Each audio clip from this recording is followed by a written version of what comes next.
유튜브로 읽는 박정희 전기 3권 혁명 전야. 아니, 학생이 적인가?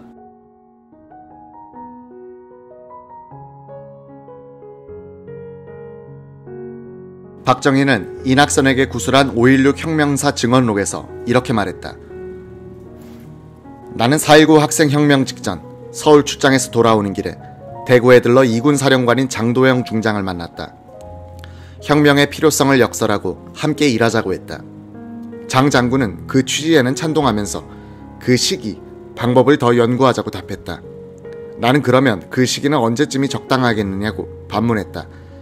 장 장군은 얼마 전 벤플리트 장군 동상 제막식에서 이 대통령을 보았는데 건강 상태가 아주 형편이 없으니 아마 금년에는 이기붕 씨가 집권하게 될 것 같다.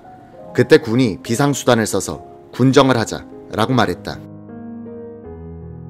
눈치를 보니 생각은 있으나 결심은 못하는 것 같으므로 나는 그렇다면 이 계획은 포기하겠다고 말했다. 그와 손잡고 일하지 못할 바에야 하지 않는다고 말해두는 것이 좋기 때문에 그렇게 말하고는 귀대했다. 이때 서울, 부산, 전방 등의 조직이 어느 정도 되어 있었으며 이군은 사령관만 호응하면 거사는 쉽게 될 것으로 판단해 장 장군을 포섭키로 했던 것이다. 결론적으로 장 장군은 직접 행동에서는 제외키로 작정했다. 그는 뜻은 있어도 결단은 내리지 못하는 사람이라고 판단했다. 군수기지 사령관 박정희 소장 밑에서 인사참모로 있던 박태준 대령은 혁명 모의에 가담하지는 않았으나 사령관이 무엇을 도모하고 있는지는 알고 있었다고 한다. 학생 시위가 전국으로 번져나가는 것을 바라보면서 사령관이 학생들에게 선수를 빼앗기는 게 아닌가 하고 박 대령은 불안해졌다. 영국 기자가 썼던 대로 한국에서 민주주의를 기대하는 것은 쓰레기통에서 장미가 피어나기를 기다리는 것과 같았다. 하지만 그 쓰레기가 충분히 썩을 때는 장미를 피워내는 거름으로 변할 수도 있었다. 1960년 4.19 혁명을 전후해 대한민국이란 쓰레기통은 모든 모순덩어리가 뒤죽박죽되어 뒤엉키고 발효하고 발열하면서 몸부림치고 있었다. 그것은 새로운 꿈과 시대를 낳으려는 산통이었다. 이 모순의 극치를 경험하면서 현실 타파의 방법으로서 혁명을 꿈꾸고 있었던 것은 한국 사회의 두 조직된 젊은 집단, 약 10만의 대학생들과 약 70만의 군대였다. 이들은 20대의 순진한 정의감과 30대의 정열과 40대의 야망을 에너지원으로 하고 있었다. 20대 장정과 30, 40대 장교들로 구성된 이들은 광복 후 민주주의 교육과 미국식 조직관리술을 배운 신한국인이었다. 이들을 다스리고 있던 정치인들은 이승만 같은 독립투사, 장경근 같은 일제시대 관료 출신, 많은 민주당 의원 같은 지주 출신들이었다. 나이도 80대에서 60대에 걸쳐 있었다. 1960년 현재 이승만이 85세, 장면이 61세, 윤보선이 63세, 허정이 64세였던 데 비해 박정희는 43세, 송효찬은 42세, 장도영은 37세, 김종필은 36세였다. 이들 젊은 집단은 이승만 대통령에 대한 존경심을 간직하면서도 노쇠한 여야 정치 지도자들을 싸잡아 무능하고 부패한 사대적, 봉건적, 당파적 정치 세력으로 경멸하고 있었다. 성균관대학교 정치학과 김일영 교수는 자유당 민주당 세력을 전통사회에 기반한 전통 엘리트로, 5.16 이후에 새로 등장한 군부 세력을 국가 엘리트로 분류한다. 통상적으로 전통 엘리트는 파당적 이해관계에 집착하는 반면 국가 엘리트는 국익과 국가 발전의 추구에 힘쓴다는 것으로 정의된다. 1960년 봄, 학생들은 민주에 관심이 많았고 장교들은 민생에 관심이 많았다. 학생들이 구세대에 대한 절망을 시위로서 표현하고 있을 때 젊은 장교들은 혁명 모의로서 준비하고 있었다. 박정희는 여러 갈래로 움직이던 군내의 혁신 세력 중 한 갈래를 대표하고 있을 뿐이었다. 해병대, 송효찬, 족청계 장교들도 정치적인 뜻을 키워가고 있었다. 군대를 정치에 이용해온 정권은 호랑이를 키우고 있었던 셈이다. 처자식을 굶겨 죽이지 않고 먹여 살린 장교들은 모두 도둑놈이다 라는 자주적인 말이 나오는 군대에서 군 본연의 임무는 오로지 국방이란 원칙론은 점차 설득력을 잃어가고 있었다. 6대 교관 이석재 중령은 월급으로는 15일간만 식구를 부양할 수 있었다.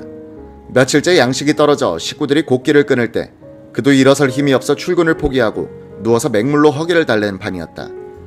참다 못한 집사람이 양식을 구해보겠다며 나서는 것을 말릴 수 없었다. 솔직한 심정으로는 어디 가서 보리쌀이라도 구해다가 식구들 허기를 채워주기를 은근히 기대하는 졸장부로 전락한 것이다.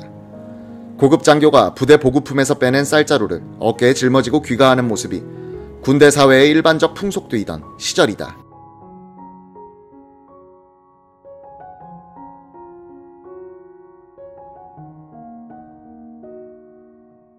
나는 양식을 얻으러 나갔다가 눈물을 훔치고 돌아온 아내에게 목숨 걸고 나라를 지키는 장교를 제대로 먹이지도 못하는 이러한 군대에 더 이상 충성을 바칠 생각이 없다고 비장한 각오를 밝혔다.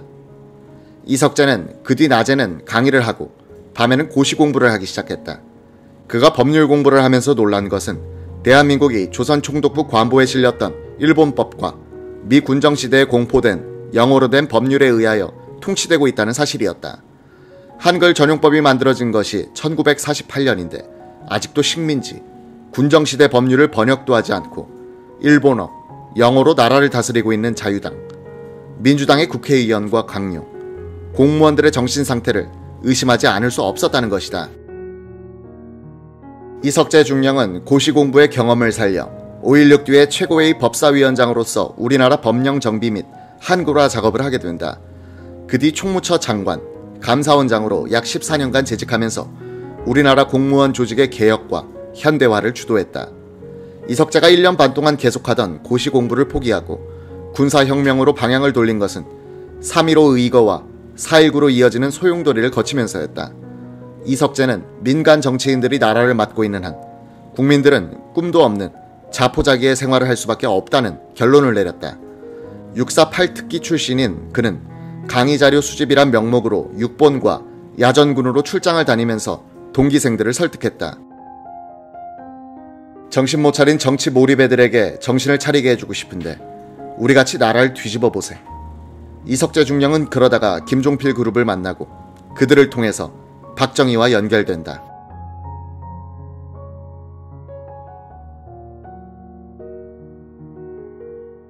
(1960년 4월 18일) 저녁 국회의사당 앞 시위를 마치고 돌아가던 고려대 학생들이 종로 사가에서 쇠뭉치, 쇠사슬, 곤봉을 휘두르는 정치 깡패들로부터 습격받는 사건이 일어났다. 19일자 조선일보에 실린 피투성이 대학생들의 특종사진은 학생들과 시민들을 흥분시키기에 충분했다. 이날 아침 대통령 경호 책임자 곽영주는 서울지구를 관할하는 육군 육관구 사령관 엄홍석 소장에게 병력을 파견해 줄 것을 요청했다. 엄 사령관은 정우식 헌병부장 겸 헌병 5대대장이 지휘하는 2개 중대 병력을 이끌고 청와대로 갔다. 이들은 총은 들고 갔지만 실탄은 휴대하지 않았다. 경무대에 간 엄 사령관이 김재춘 참모장에게 서울의 요소를 지키는 병력에 실탄을 지급하라고 지시했다. 김 대령은 군인이 실탄을 지니게 되면 격앙된 상황에서 시위대에 발포할 우려가 있다고 판단했다. 시위대 때문에 길이 막혔다는 핑계를 대면서 실탄 지급을 회피했다. 육본에서도 독촉이 내려왔다. 엄 사령관은 질책하는 전화를 걸어왔다. 김재춘은 지연작전을 벌이다가 넉 달 전까지 직속 상관으로 모시던 박정희 군수기지 사령관이 생각났다. 부산으로 장거리 전화를 걸었다. 김대령 요즘 어때요? 잘 되어갑니까? 서울도 상당히 불안한 모양이던데. 서울은 지금 야단입니다. 전 시민이 걸기에서 모든 차량의 통행이 불가능해졌습니다. 그것보다 각하. 김재춘으로부터 실탄 지급 명령이 떨어졌다는 이야기를 들은 박정희가 말했다. 저 사람들이 이제는 완전히 돌았군 그래. 우리도 못하는 구국운동을 젊은 학생들과 시민들이 하겠다는데 뒤에서 밀어주지는 못할 망정 실탄 사격을 하겠다니. 실탄 공급은 참모장이 막아야 합니다. 이 기회에 아주 바로 잡아야지. 나라가 위태로워요. 알겠습니다. 목숨을 걸고 막겠습니다. 정오 무렵부터 경무대 앞에서 발포가 있었다. 1960년도 육군 연감은 이 발포에는 경무대로 파견된 헌병들이 가담하지 않았다고 주장하고 있다. 150명의 헌병들은 M1 소총과 공포탄만 가지고 출동했기 때문에 경찰이 쓰는 카빈 실탄을 받아서 쏠래야 쏠 수가 없었다. 군의 불발포 방침은 사실상 이때부터 출발했다. 4월 19일 경무대에 있었던 국무회의는 오전 11시에 끝났다. 김정열 국방장관이 프랑스 주재 무관의 외화 사용권에 대한 대통령 결재를 받고 나오니 경무대 바깥이 소란스러웠다. 시위 군중의 함성과 공포를 쏘는 소리가 들려왔다. 정오를 넘기자 탕탕탕 하는 실탄 사격 소리가 들리는 게 아닌가. 이건 실포 소린데 아니 진짜 발포를 하나? 옆에 있던 홍진기 법무장관이 물었다. 아니 실포가 뭐요? 진짜 탄환 말이요. 공포가 아닌 진짜 탄환.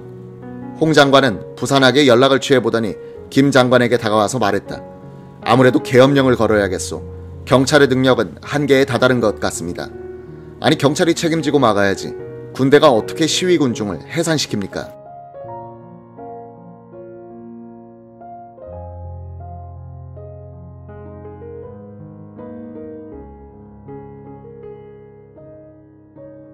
경찰 발포로 약 100명 사망.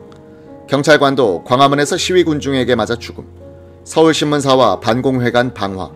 파출소들이 불타고 있음. 이런 보고에 이어 광화문에 있는 경찰 중앙무기고가 습격당했다는 보고가 들어왔다. 김정열 장관은 정말 경찰 가지고는 안 되겠구나 하는 판단을 했다.